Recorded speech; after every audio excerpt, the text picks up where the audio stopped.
Welcome to Merchant Seeds Cup of Joe.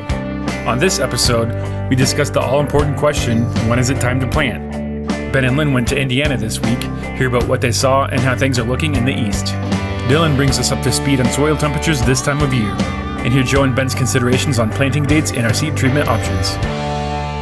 Hi, this is Joe Mershman. Welcome to Mershman Seeds Cup of Joe. Today we have our regulars. We got Ben, Dylan, and Lynn. And Ben, I know you've been trying to tell us or figure out when's time to plant. Right. I don't. Simple task, right? Yeah, it is. And for some of our customers, some of them have reached out early and stuck a few acres in the ground already, trying to defy the odds of trying to figure out when that last frost is going to be. So I figured we'd talk a little bit about that. Before we get to all that, a really cool map that Eric Snodgrass has shared before, and I ended up going and finding the original data for it. Talks about the first spring leaf tracker. We've shown this before. So when the trees leaf out. Yep. Yeah, and I'm not sure which tree or which plant that they use, but it's basically an index on if we're running ahead in spring or if we are running a little bit further behind. But this is valid as of March 20th, 2025, and you can see here on the picture where all of our individual areas are at. Here in southern Iowa, northern Missouri, across the gut of Illinois, it looks like we are running 7 to 14 days ahead of schedule. Further south, where a lot of our business is in southern Missouri and southern Illinois, they're running a little bit further behind. But when Lynn and I made a trip to Poseyville, Indiana this week, we could definitely see, I guess, why don't you talk about some of the things we were seeing and whereabouts things started to green up and what we were seeing. I would say, about central Illinois, you could definitely tell that there was a change as far as winter annuals. Started to see those in the bottom fields. Wheat was definitely greening up. Nitrogen had been put on fairly recently. You can still see the tire marks. But definitely when we crossed the Indiana line, that wheat looked very similar to what I would say that we had in the northern part of our sales territory last year. That wheat has, broken dormancy and is growing extremely fast. I would say it's tough to tell from the road, but at least 8-inch tall wheat. It was every bit of 5 or 6 inches tall. So very, very good looking wheat in that regard. Did see a few anhydrous rigs out in the field. Looks like a few had done a little bit of a lap around, but in that particular area on Friday, they were a week ago. Friday, they had been hit with some pretty severe storms, so water in the ditches. Looked like they were just trying to kind of get stuff going. Some field work was going on as we got to the more sandier soils there in the eastern side of Illinois, but overall was definitely seeing a trend in that southeastern Illinois, southeast or southwest Indiana of above trend line conditions as far as that goes. But the one that was definitely surprising was the winter annuals, and then we also saw one field that was starting to pop with mare's tail as well, and probably alludes to some things that need to be done ASAP when it comes to that. But overall, we left in snow, showed up in to 40 degree temps.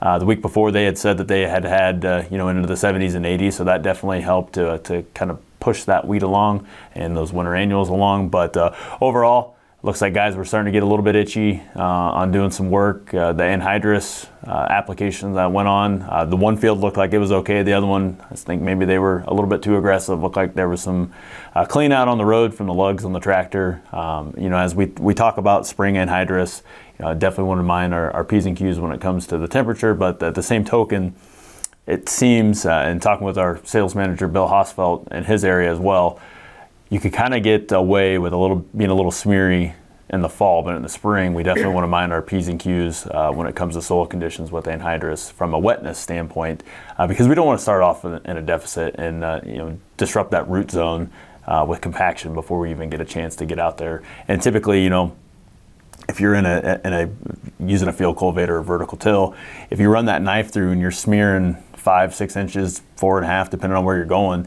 you're going to put a hard pan down. Your tillage pass isn't going to be able to break that up, so that root's going to have some difficulty getting through that. So with that being said, just be cognizant of the field conditions. Temperature is one thing, but definitely make sure you're not going in too wet and causing a compaction layer or I understand we need a little bit of moisture to help seal things up, but for that area, looks like there were guys trying and wasn't quite ready to go. Here locally, though, I haven't seen anything move around too much as well, but we're definitely getting very, very close to that time. I would say on the equipment side around here, we're not seeing a whole lot move, but as you start driving around, winter annuals are definitely starting to pop up. I noticed a lot more on bean stubble right now, but there's a lot more residue, I guess, in the corn side of things, but I'm guessing next to the ditches and some of those heavy areas that we know we have it every year, start paying attention, because with the moisture and kind of the warming up a little bit, I think really going to start to take off. Yeah, I noticed that as well, walking some of our fields. An early border pass might be worth the shot if you don't want to spend money on putting your burn down this early. I mean, burn down and residuals that you would put down now because of the temperature gradient wouldn't break down very fast, so you could probably get away with, as long as the field conditions are dry enough, starting to get some of these burn down passes and things like that put on. But I would have to agree, the edges of the fields are definitely worse. And there was head turning moments, and I can't remember if we were south of Hannibal or north of Hannibal, but there was some area in there where it really made you jerk your head and be like, holy cow, you could notice it from the pickup doing 75 mile an hour. So Dylan, why don't you take off next and talk about what you got in front of you? Yeah, so we got a soil temperature map. We just kind of talked about temperatures, but as we look at it right now, March, kind of the March 20th, 21st, most of Iowa is fairly cold yet in soil temperatures. And as we get creeping closer to our crop return states, everyone wants to seem like they want to go to try and push the yield, but we also need to kind of slow back and really take a look at it, because like locally here in Lee County, we're at 44 degrees, and in 2 weeks on April 5th we only jump up to 47, and that's as far as it goes out right now. But you kind of look at the extended forecast. I know you're going to talk about it a little bit, but it looks like we've got some little bit maybe colder temperatures compared to where we've been the past couple of years, or really last year, and then we've got a lot more rain showers. It looks like maybe going to be popping up. So even throughout the whole state of Iowa on April 5th, there is not a single date on here that is above 50. So that's something to really pay attention. I know we're still maybe a week from our true crop return state, but that's something to really keep in mind, because we don't want to stick anything in the ground when it's just sitting there. Maybe if you absolutely feel like you have to plant a little bit deeper than what you would like, but I would not recommend it. There'll be plenty of good days to get out there, especially maybe do your field work if it's good, and then come back, and when the soil temperature is right, there's 3 or 4 good days of warm temperatures before rain, and really hit it hard then. Couldn't agree more. So with early planted soybeans being on a lot of people's minds, I scribbled down a few different things of the different considerations that I have. Insurance dates is one of them, and I was telling these guys before we started filming here that I could not for the life of me find insurance dates for, or at least a recent map of Missouri, but we're going to post these and put them in as the attachments. For us here, April 10th is our earliest planting date for both corn and soybeans. There was a change in 2023 where a lot of these dates moved forward 10 to 11 days. So definitely check what that earliest insurance date is. I believe in the northern portion of Iowa, it's April 15th for central and northern. I have this from University of Illinois in southern Illinois. Their first planting date is April 5th. It used to be the 15th. The middle part of the state is April 10th, and it used to be April 20th. And the northern portion of the state moved from April 24th to April 15th. So definitely be checking those things. The reason that the insurance dates are picked by the insurance companies is because they have lots of data, and they want to make sure that they are collecting premiums and not passing money out. So they have a wealth of knowledge and history backing up when they needed to hold guys back from having to pass out checks for replant insurance. So what you're saying, Ben, if the smart bet is to bet with the insurance companies. Bet on that insurance date. That's probably a good thing to look at. For a couple reasons. That's exactly correct. Another way that you can look at this is you can go to the Ag Weather, that Eric Snodgrass's website, and if you would go to type in your location, I have pulled up right here what ours is for Weaver, Iowa, and if you click on it is, I believe, it is the year-to-date growing degree units will come up with this map here, and this map shows the earliest last frost date and the latest last frost date for a period of probably 20 years. And like where we are at right now, that earliest last frost date would have happened around March 23rd, sometime in the last 20 years. And the last frost date in the past 20 years was May 7th. So that's our window that we have to work with, knowing that it's going to take the soybeans a little bit longer to get out of the ground if the soil temps aren't warm. But that's what we have to work with when it comes to worrying about getting those beans frosted off. So you can definitely type in your local area and it'll come up with a similar map showing you where the risk range is at for that. Another thing that I wanted to pull up, and this came from Ken Ferry. We've talked about this on Cup of Joe multiple times, and it is flower power based on planting date. And it gives 3 different planting dates, and I'll have Alex throw it up on the screen, of March 20th, April 21st, and May 10th. And the reason that a lot of people are talking about early planting on soybeans, and I mean, it's all over, so this is a moot point, but I always liked this graphic when it came to explaining where that extra 7 to 10 bushel on early planted soybeans comes from. And it all has to do with the amount of days that that soybean plant is in the reproductive phase. So the more days that your soybean plant is in the reproductive stage, it allows you to put more nodes, more viable nodes, where that soybean can start stacking pods. So with a March 20th planting date for Central Illinois, it allows that soybean plant to have 52 days in reproductive stage. An April 21st planting date has 48 days. And then you get into the May 10th timeframe, that's where things have a tendency to kind of fall off pretty quickly after that. You're looking at 37 days in reproduction. So it's a really nice graphic.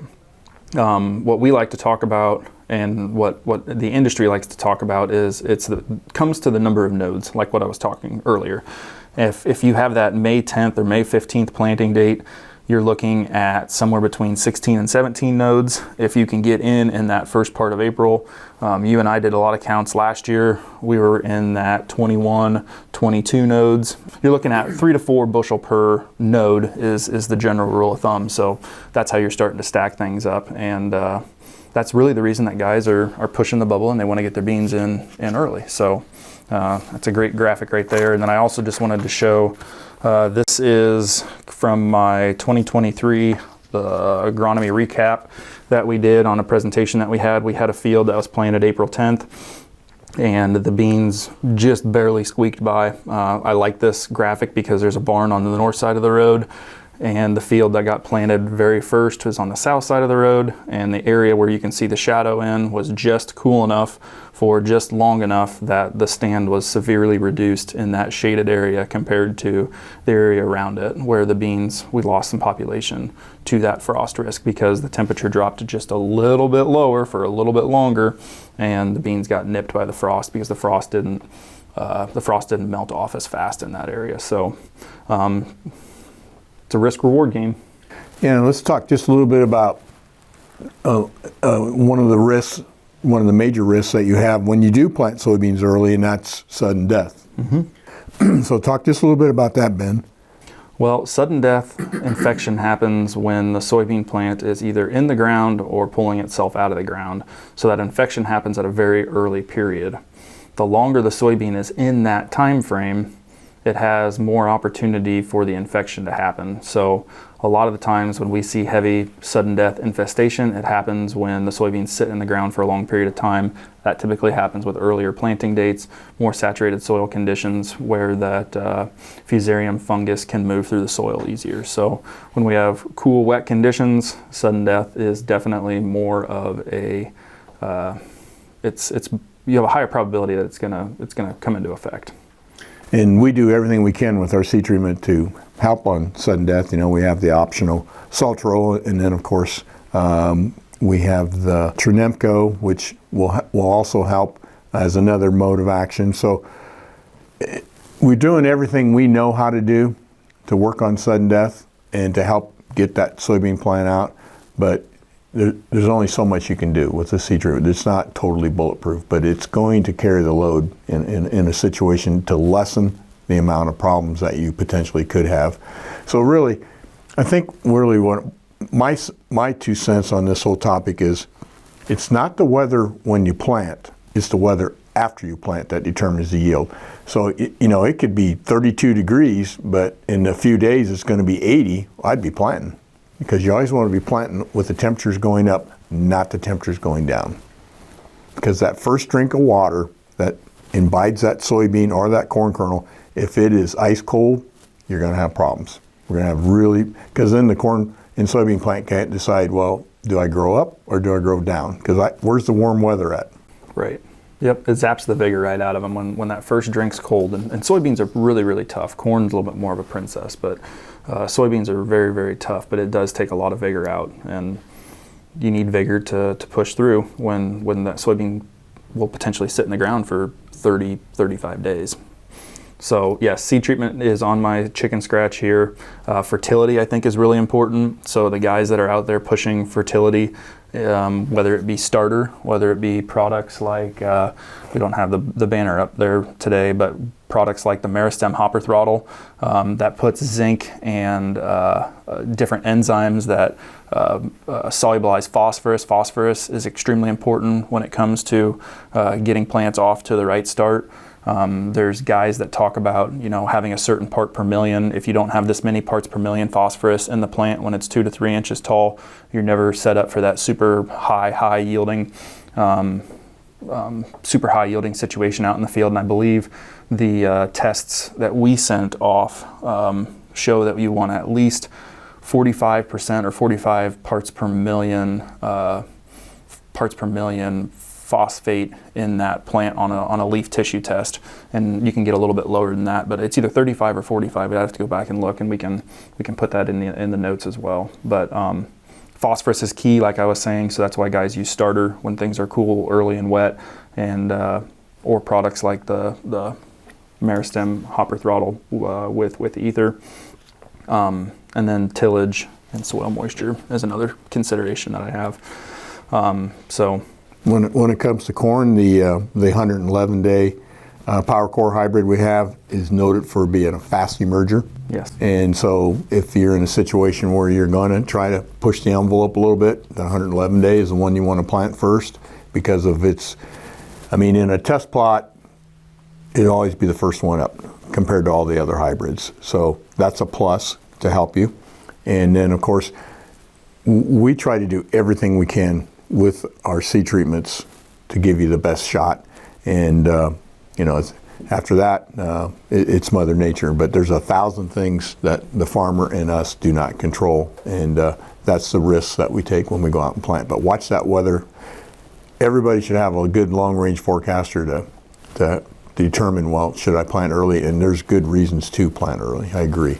Yeah, you could talk about a couple other things on the corn side. We have that fungicide, the additional fungicide that is in the seed treatment mix that is supposed to help with early season vigor and cold tolerances. We have a phenomenal processing company that produces our corn for us that gives us, in combination with our seed treatment, saturated cold germs that are many times in the mid to upper 90s. I don't think we have anything with a saturated cold below 90 right now, and the industry standard, Joe, is? Well, 82 on a standard cold test. The saturated cold is like double down, So the numbers you just said for most seedsmen would be, no, they can't be that high. And the reality of it is our corn does have that. And so if there's a chance of it getting up in cold conditions, the Merschman Power Core hybrids have that ability to get it done. Yep. So those are two huge things when it comes to corn, getting it off. On corn, that's extremely important too. If you were looking at different companies as well, I know Yield 360 had talked about it in a pretty good presentation probably 7 years ago. But if you're someone that we do it ourselves, but I know other companies that's not standard. If they don't do that, and your other company you're working with, definitely highly recommend, if you're going to be early, you need to know what the cold tolerance of that seed is. If you know that you have a hybrid that's not going to be able to tolerate that, you need to bring it to the back end and make sure that you're planting that on the back end when conditions are warm. I know like I said, Yield 360 had done a trial and they were getting a little bit antsy on a process and ended up, I think it was like almost a 60 bushel difference. And the reason being is that corn had a really good germ, made standard germ tests, but the cold tolerance on that was really bad and they had a cold streak and it just absolutely killed the stand. So if you're dealing with other companies, definitely make sure that you're getting what do you need? A little bag, sandwich bag of seed to get a test for it and send that off. I would highly recommend making that investment because the 2-week window that you probably have right now to get it done is going to be well worth it versus going out and finding out that your corn didn't come up out of the ground. And we've done that on all our hybrids, so we feel very comfortable in any situation. And I don't believe we have any hybrids that are more responsive to warmer temperatures. In other words, you don't want to plant them first. We just know the 111 day is just a quick out of the blocks. Yep. So we feel real comfortable with our PowerCore hybrids in early planting, and we've done the tests because you guys plant them, and you're not going to plant anything that is second class. You're exactly correct. So that's some of the things that I wanted to go over. We covered a lot of it. So yeah, I guess you can probably take us out of here. Okay, well, this is the big week for what we call March Madness, the NCAA basketball tournament. So I thought I would come up with some jokes to be timely. Now, I'm going to apologize up front that some of these are not very good. So I want low expectations, okay? I think you've trained them that way, Joe. It's always been that way, right? What's changed? What did March, the month of March, say to all the madness? What's all the bracket? What's all the racket? Okay. What is the number one spring social event for college basketball players? The number one social event for college basketball players. The big dance. That's what they call the tournament. What do you call it when a Cinderella team bursts your bracket? What do you call it when a Cinderella team bursts your bracket? And then it's called March Sadness instead of March Madness, okay? What do you call a monkey that wins back-to-back NCAA titles? What do you call a monkey that wins back-to-back NCAA titles? A chimpion. We're stretching here. What does a basketball player say when he misses? Shoot. I've heard others, but this is going by the joke here. All right, here's my best one, okay? What does a basketball player do when he loses his eyesight? What does a basketball player do when he loses his eyesight? He becomes a referee. And again, if there's any referees out there, that's just a stereotype, okay? It's not, but anyhow, we appreciate what you do. Anyhow, thanks for watching this week. We hope your family is healthy and safe, and hope we get in the field soon, and we'll see you next week.